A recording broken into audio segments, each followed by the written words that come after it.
Photographic technology has changed a lot in the last century. Digital photography became cheap and convenient because of the CCD, the charge-coupled device inside this camera. In the past, we just place a piece of film here behind the lens. But now we have a purely electronic imager to do all the work. Let me show you. Here it is, just a shiny slab, yet its details are fascinating. This CCD captures the image and then transfers it to the camera's memory system to record it as electronic data. When exposed to light, different sections of the CCD build up charge proportional to the light's intensity. We can then measure that charge and know precisely how bright that section of the image should be. If you enlarge a picture on your computer, you can easily see the tiny picture elements called pixels. Each one corresponds to a single section of the CCD. This is the essence of the digital camera.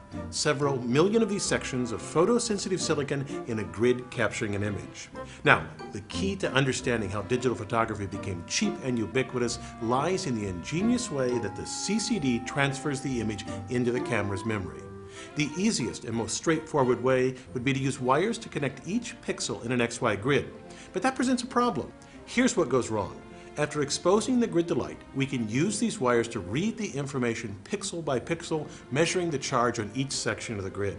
This makes sense in principle, except all of the pixels and their electronic components leak a small bit of charge that distorts the charge coming from each pixel and leads to striations and patterns in the image. This distortion, called capacitive coupling, increases as the number of pixels increases. A CCD solves this problem in a very simple way. The pixels have no wires attached to them. A CCD is made from a slab of silicon.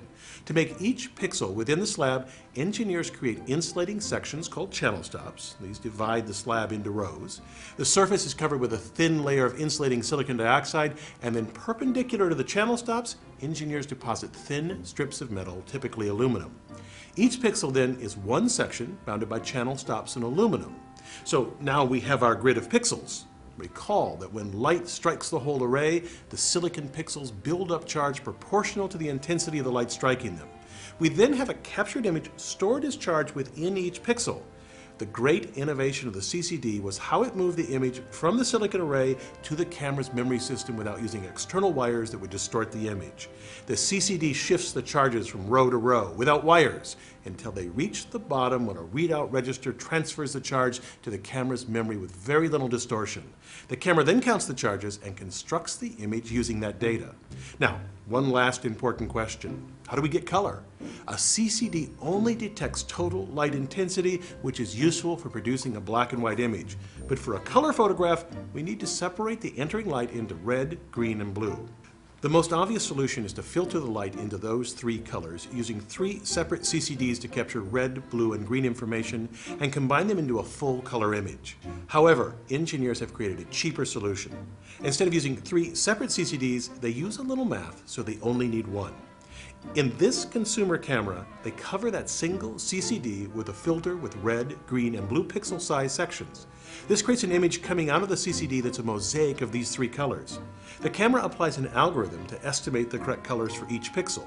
For example, if a green filter covered a pixel, we would need to estimate the red and blue components of that pixel. To do this, they'd use the adjacent pixels and average the color intensity for the pixels in question. It works because the image's significant details are much larger than each pixel. This sounds implausible, but you've seen the results yourself. I'm Bill Hammack, the Engineer Guy. This video is based on a chapter in the book, 8 Amazing Engineering Stories. The chapter features more information about this subject. Learn more about the book at the address below.